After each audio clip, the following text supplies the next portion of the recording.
الحمد لله نحمده ونستعينه ونستغفره ونعوذ بالله من شرور أنفسنا ومن سيئات أعمالنا.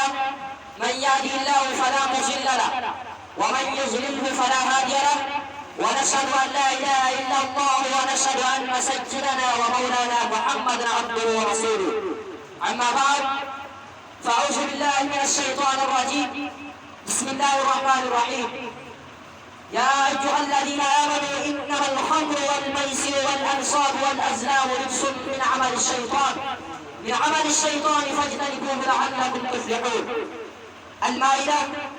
أيها المستمعون الكرام واصلوا في النظام، هذه الآيات قد نزلت بواقعة أحد، وكانت في السنة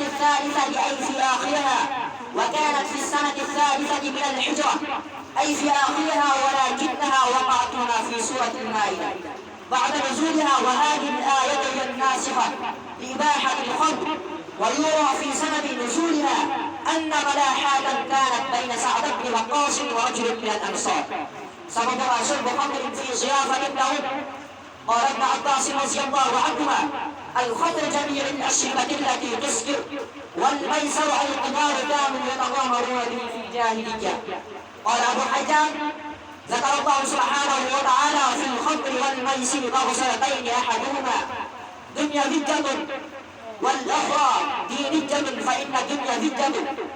فإن الخمر تثير الشرور والأحقام ومولودها إلى التقاطع، وأما الميسر فإن الرجل لا يزال يقامر حتى يبقى سليما لا شيء له، وينتهي إلى أن يقامر حتى على أهله وولده. وأما الدينية فإن الخمر لغلبة السرور والطرد بها تلهي عن ذكر الله سبحانه وتعالى وعن الصلاة والميسر، سواء كان غالبا أو مغلوبا، يلهي عن ذكر الله سبحانه وتعالى. أيها الإخوة، إنما الخمر والميسر كلاهما من عمل الشيطان، وإن الشيطان يريد إغواء الإنسان، وكل ذلك يشير إلى خطر وضرر. وقد جاء في الخبر عن صادق الأمر صلى الله عليه وسلم: حدثنا وكيع عن عبد العزيز بن عمر عن أبي علقمة مولاه وعبد الرحمن عبد الله النافعي أنهما سمع ابن عمر يقول: قال رسول الله صلى الله عليه وسلم: لعن الله الخمر وشاربها وساقيها وبائعها ومبتعها وعاشرها وحاملها والمحمود إليه. سنن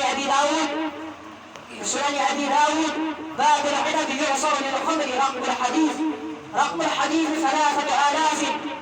3674.